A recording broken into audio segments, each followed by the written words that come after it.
Hi everyone, Tim Kitzer with you, the voice of NBA Jam. From top journalists and authors to rising influencers and insiders, Hoopsology brings you the voices driving basketball forward. With elite guests and sharp analysis, Matt, Justin, and Alan keep you plugged into everything hoops. From downtown, boom shakalaka. Hey, I'm Matt with Hoopsology, and this is a Hoopsology highlight. Recently, we had the pleasure of interviewing Danny Cunningham with Locked on Cavs. Be sure to check out his work and his podcast. And we brought up an interesting topic that I wanted to draw from for this highlight.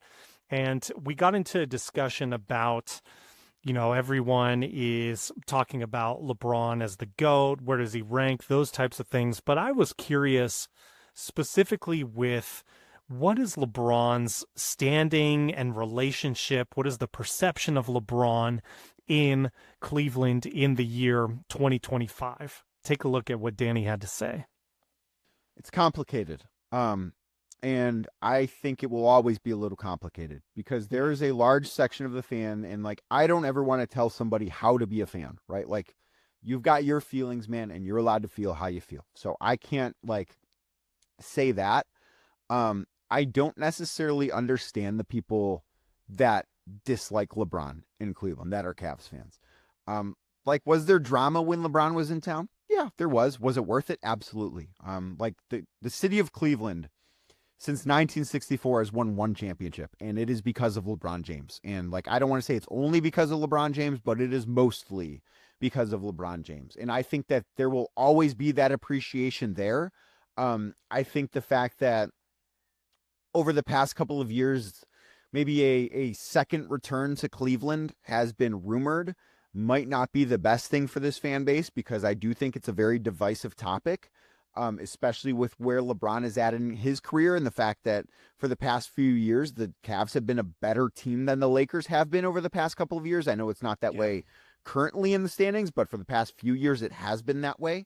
So I do think it's a little complicated because this is a fan base that is incredibly loyal, right? I mean, look no further than the football team that plays in this town. They've been horrible, and the fans still show up all the time. And for that loyalty, in their opinion, to not be reciprocated, I do think cuts people deep a lot of ways. Personally, I grew up loving those Cavs teams. I was such a diehard fan back then when I was a kid before, now I'm in this reporter role and that's not who I am anymore. But I will always have a soft spot for LeBron. And I think that there are a lot of Clevelanders that are like me. There are some Clevelanders that won't like him because of the way he left the first time. I get it. I don't agree with it, but I get it. And there are people, which I really don't understand, that are upset at him for leaving again, which I really don't get. But I think it will always be it'll be more complicated than I wish it was, I guess, to sort of put it in a sentence. It was very well said. Very interesting. I wonder too, if you think just generally speaking, when you go through what you mentioned of the last 25, 30 years, let's say, of that sort of feast and famine, those cycles that swing that way. I mean, do you think that is a mechanism for building, in a weird way, a more loyal fan base? Because you're going through all these intense emotions together. I've never thought about it like that. That is interesting. I think it has its pros and cons, right? Because I think that there are some fan bases, maybe Boston is a bad example because the Celtics are this historic franchise. But let's say you're an Orlando Magic fan, which I get it. That franchise mostly not been great. But I do think that there's some merit in being able to grow as a fan with a team, right? They have this core of Paolo Banchero and Franz Wagner and Jalen Suggs, and they have a nice young core, and they've not necessarily accomplished anything, but I do think it feels a little bit different for some fans when you get in at the ground floor. And this is the first iteration of the Cavs where Cavs fans got to get in at the ground floor, really. Because they drafted Darius Garland. They drafted Evan Mobley. And I know they traded for Donovan Mitchell, but Donovan was a 0-time All-NBA player when they traded for him. And he has developed into something so much more. They traded for Jared Allen when the team was bad. So like this is the first time they've gotten to grow with the team really, as opposed to just like microwaving success that LeBron sort of was for them. So I do think that's an interesting way to look at it, I think. Yeah, great point. And you mentioned some of the potential complication if there was any sort of consideration behind the scenes of LeBron making a Cleveland return. I mean, I think I would say, and please beg to differ if you do, I mean, I think when people look back, they are going to picture LeBron in a Cleveland jersey, you know, despite the last 7 years and his most recent title being in Los Angeles. It just seems to me like from a narrative standpoint, you know, him having one last season or even one last portion of a season in Cleveland just feels good. But you brought up a great point that it is very complicated, not only on the emotional level and fans welcoming him back in, but also on the roster level. I mean, do you think that is pretty far-fetched at this point? Certainly not to expect LeBron to come back, but to think that it's a rational possibility. I think it's far-fetched to expect the Cavs to be able to trade for LeBron this year. He will be a free agent after this year. I have no idea what LeBron James wants to do, whether that's to continue playing basketball, to continue being in Los Angeles, to play somewhere else, to come back to Cleveland on what I would imagine have to be a minimum contract. I have no idea what LeBron's future holds. But I cannot see the Cavs trading for him. If next summer, you know, say things don't work out the way the Cavs anticipate in the playoffs, could he come back on a minimum contract? Maybe. I have no idea. But what I do know is, like, to your comment about how people are going to remember his career, the thing I will always say, despite the fact that he had 4 awesome years in Miami, he's had some really good years in Los Angeles. The moment for LeBron James happened in a Cavs uniform. He played the most years in Cleveland, and when people think of LeBron James's signature moment, there was a giant C across his chest, and I think that will always matter. So a lot of great insight and great points from Danny there, and I think there's a lot that we can take from that and consider when we're talking about LeBron's career narrative and his relationship with Cleveland. I think a couple things are undeniable. I don't think many would argue that LeBron James is the greatest player to ever wear a Cleveland Cavaliers jersey. I think many, myself included, would consider his title run with the Cavaliers in 2016 his greatest career accomplishment. It's the thing that stands out the most. He beat a great team, for one thing, but also the fact that it was a historic title for Cleveland, their first, I believe, since 1964, stands out. And I think also, despite the complication, when people sort of close their eyes in 10 years and think about LeBron James' career, I still get the feeling that people will envision LeBron in a Cleveland Cavaliers jersey, and Danny agreed with me on that point. But despite all that, the first thing that Danny mentioned was that this relationship with LeBron and Cleveland is complicated. Despite the accomplishments, despite the success, because of the decision, certainly, and because of not sticking with Cleveland the second go-around, though I think there was certainly less animosity after having delivered the championship. The fact remains he left Cleveland to go to LA complicates things. And I think given how important LeBron is to the history of that franchise, that's pretty understandable if you're a diehard Cavs fan. And by the way, diehard Cavs fans, I would love to hear from you in the comments. How do you feel about LeBron James in 2025? Did the title bring peace, or is it still complicated for you? The other point that Danny brought up is that really, unless LeBron is willing to come on a minimum contract to Cleveland next season, because it doesn't seem like a trade is possible this year, at least with remaining competitive, it might not be a good thing for LeBron James to join this current Cavaliers roster, for one thing, and it may not be a good thing for the health of that fan base.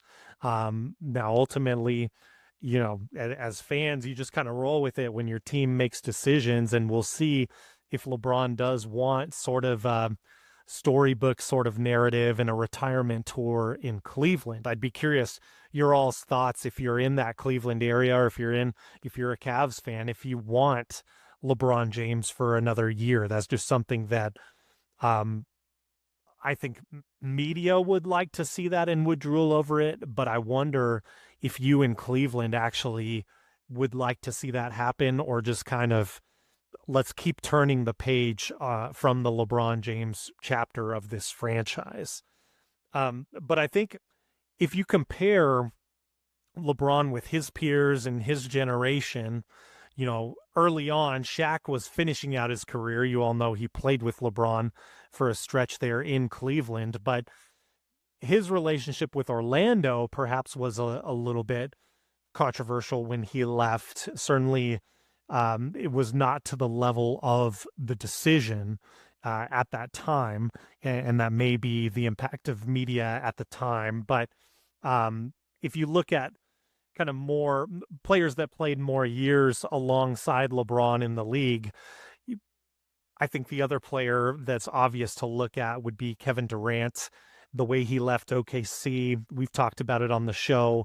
That legacy is pretty complicated, despite him being maybe not the greatest franchise player at this point in time as we record this, but certainly one of the all-time greats before that and before recent events in OKC. Another one of his greatest rivals during the decade LeBron was really thriving, Steph Curry. We all know he's beloved by Golden State and presumably will retire there as a Warrior.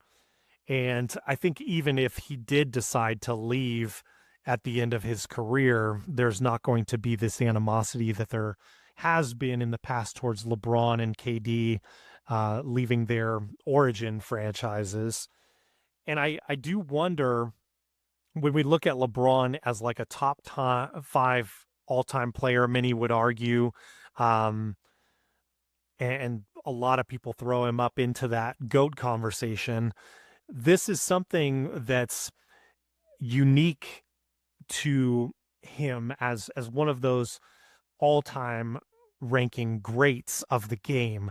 When you look at people who LeBron is compared to very often, so of course the comparison to Jordan, I don't think there's a complicated relationship between Chicago and Michael Jordan. They are 100% grateful, it seems, everything I've seen, for the Jordan years, even with the struggles of that franchise after his second retirement from the game and the end of his time in Chicago. I think if you look at Kobe Bryant, yes, there was, of course, a time where he was unhappy with the franchise and the direction, and honestly with the roster around him. Could you blame him? He did ask for a trade request, it's been said, but the relationship with Lakers fans and Kobe Bryant, I think, is not as complicated even as the relationship between the Lakers fans and LeBron James. I think Kobe ranks much higher in everyone's mind as a Laker. He's beloved and sort of just installed in that Lakers franchise forever, whereas with LeBron, there are debates about whether he will get a statue with that franchise or not, etc. And again, I bring this up to illustrate it as, number one, a fascinating footnote in LeBron's career. This sort of complicated relationship with the franchise that he elevated so greatly when he played with them, I just think is a really unique thing that we'll always remember. And lastly, I wonder what the younger generation of stars is seeing. We know that Luka Doncic, for example, did not want to leave the Dallas Mavericks, but of course was forcibly traded from there. But we've seen other examples. Jokic has hung around Denver despite some struggles there with roster building for a time. Giannis, to this point, is still a Buck. He may be moving on from that in the near future, but has stayed overall very loyal to that franchise. And I do wonder if, given the new CBA and just what players grew up, for some of them, seeing with LeBron in Cleveland and the aftermath of the decision, I wonder if players saw that smoke that LeBron got for that and have kind of decided for themselves, if things aren't terrible here, I'm going to try to make it with this franchise. We know that there's obviously pay incentive behind a lot of these things too that's built into the CBA, but it'll be something to look at as we go forward. So anyway, that takes us through our Hoopsology highlight. I am Matt with Hoopsology. Would love to know your thoughts in the comments about LeBron and his relationship with Cleveland and the other way around. If you have any insight to how Cleveland feels about LeBron in 2025, would love to hear it. Check out our full interview with Danny Cunningham. That was already posted. It's on our YouTube feed. Like, share, subscribe. And that should do it for us today. On behalf of Matt, Justin, and Alan, this is Tim Kitzrow saying we'll see you next time. Kaboom!